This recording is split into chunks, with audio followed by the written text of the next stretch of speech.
Welcome back to another Inside Lansing, where today's guest is Fabian Newman, Director of the Information and Technology here in the Village of Lansing. Fabian, thanks for being here today. Thanks, Neil. Great to be here as always. So let's hop right in and talk about COVID-19. That's been a big thing this year, and it's affected all departments. So we'd like to hear from you. How has it affected your department, and what have you done to help the village during these times as from the IT department? Yeah, COVID-19, obviously it's affected businesses, municipalities, and just communities all around the country, obviously. And so for us, one of the big things was obviously social distance. How can we do that?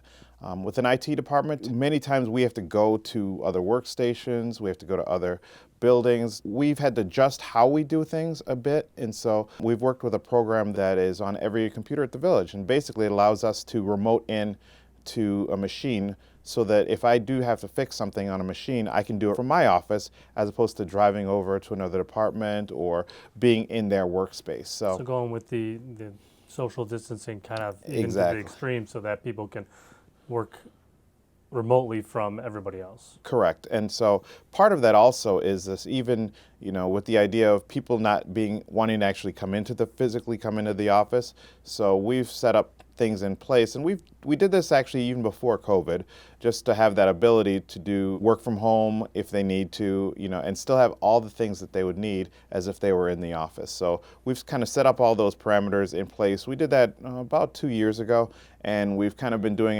it slowly with some different people. And so with COVID, it has really been good for us to be able to kind of have that in our back pocket so that we were prepared for it. Well, increasingly, people are working more from home nowadays anyways, before even COVID happened, so I'm sure that helps a lot, and that's where your expertise comes in. Right, as well as Zoom meetings. I mean, that's another big factor as well, is just the ability to have people remote in and have meetings with large groups of people without having to be a large group. Or even the village board meetings as such, that they're being streamed now. So. Correct. Yeah, streaming them has been something that allows us to have transparency with our public, but also provide safety so we don't put people in harm just because they want to be, civic-minded and be a part of civic government. So, talking about another area here in Lansing, Pointe, big area in town that people know about, see every day when they drive by.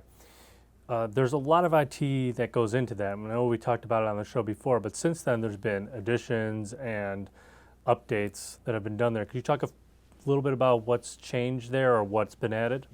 Yeah, so it's Pointe's kind of our, for our department, Daniel and I really, it's our home away from home. So we're there. And Daniel's your assistant. Daniel, my assistant, yes. So we go there quite a bit just to make sure things are kind of, even though we have not had a full regular musical season as we normally would at Pointe, there's still things that we kind of have to make sure is working correctly. So we have camera systems that are still working 24/7 over there to make sure the security is intact, as well as we've set up TVs at Pointe. And so these TVs now allow us to really do more things as far as streaming, different things. So if you have a presentation that you're going to be doing at Pointe, they can now put a presentation on one of these TVs that's outside under the pavilion, and from their smartphone they can actually run their presentation. And so it's a great tool for us, and we're hoping eventually, when we're looking to enclose the pavilion at some point, have doors, so to speak, and then they can open up. And so we're looking forward to that, because that's going to allow so many more options. So weather won't be as much of an issue and a problem, and so forth. So we're just kind of like trying to think, okay, what can we do to prepare for all of that. So in the concession area, we're continually always looking to make sure that our point of sale systems are working well. So we've been able to use them a few different times. But so people run their credit cards or pay with money. Yeah, so basically your cash registers almost. But exactly. We call them point of sale systems. Exactly, point of sale systems. And that is something that even at Village Hall and the courthouse and different places, we've worked with administration, worked with staff just to kind of figure out what kind of point of sale systems do we have. And we've actually changed out a couple of them just in this age of COVID, because before there was a lot of back and forth, touching and so forth. We want to make sure it's as clean of a process as possible. So, so now the end user may be able to tap their phone to the device, and then now they can pay if they have Apple Pay, or Samsung Pay.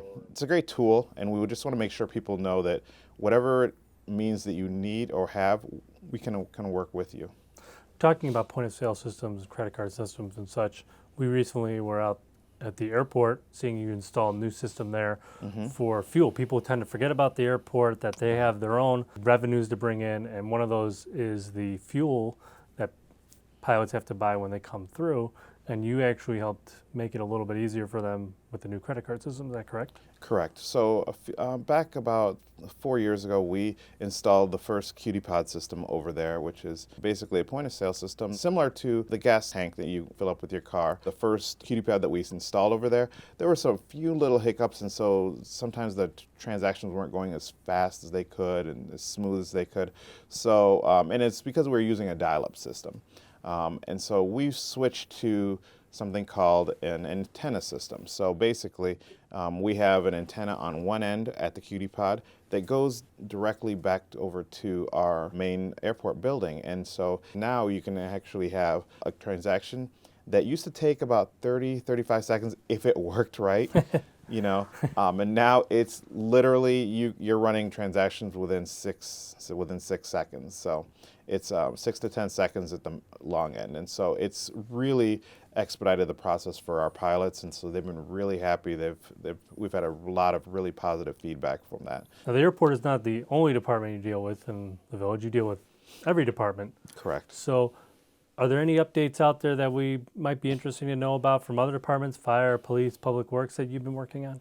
Just in this age of safety, you kind of want to know what's going on around your community and so forth. So we've been systematically going around the village and installing new camera systems and updating them as need be. So we did that at Public Works Department. It's great because now our director has eyes on everything on the outside as well as the inside. And so it just provides additional security for our staff, as well as for our residents too. So same kind of concept. We've been working with our police department. We actually didn't replace the cameras as much as the servers. So we kind of did a whole picture of looking at how's it working, what's it doing for you, what it's not doing for you. So we kind of like to go down, sit with different departments and assess, okay, what is it doing and what is it not doing and what do you like? And then we kind of make a plan accordingly. Okay, so you work together with everybody, and hopefully is to just make things easier for their day-to-day lives. Yeah. Our goal is that if you can do your job more effectively because you don't have these hindrances, then we did our job. So that's the goal. Now, one thing people probably don't realize as much, we do talk about on the show, but tend to forget, is that we work close together, L&N and the IT department. And I thought maybe we could talk a little bit hear from you about what L&N has been doing, specifically maybe outside of the village, what new projects we've recently done, and talk through that a little bit.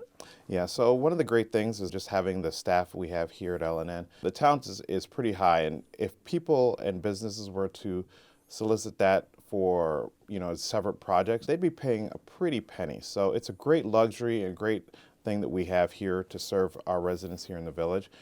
However, we always have been asked in the past, like, well, I'd love to get this, something done for my business and so forth. And so we've kind of we stayed away from that for years. And now our administration have asked us to kind of look at alternative ways of generating revenue for the village. And so we kind of created a plan as far as how we could do that. So I know we've actually gone and met with different business owners, different businesses. In fact, one of the projects that you were alluding to is with another village. So it's the city of Calumet City. We worked with them to kind of do a promotional video, and it was really well received from them. So they were extremely happy. In fact, it was a fairly long process to kind of get it all together because you just have a lot of moving parts as far as what do they want.